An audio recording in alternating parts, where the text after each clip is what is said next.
Já jsem Rikov a vítám vás u dalšího nového videa a dneska vám povím příběh, co se mi stalo s mým dronem. Dejte si něco dobrýho a užijte si video.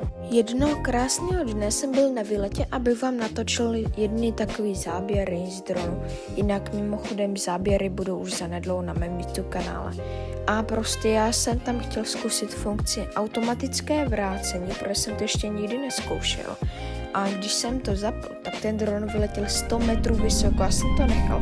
A jak to bylo 100 metrů vysoko, já už jsem začal mít stresíky a opět jsem se bál, jako, co mám prostě dělat, ne?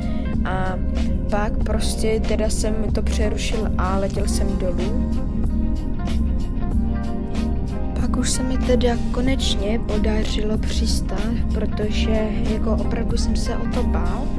Ale ono totiž nahoře je vyšší vítr, že jo, než dole. Ono teda nebyl moc větrný den, protože bylo nějak kolem 3 km za hodinu, což je v pohodě.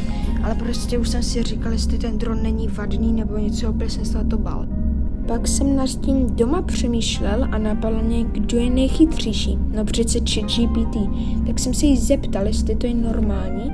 A řekla, že to je takový RTAH, že to v ovladači máme nastavený na 100 metrů, proto mi to tak vysoko vyletělo, s tím, že jsem to snížil na 50 metrů.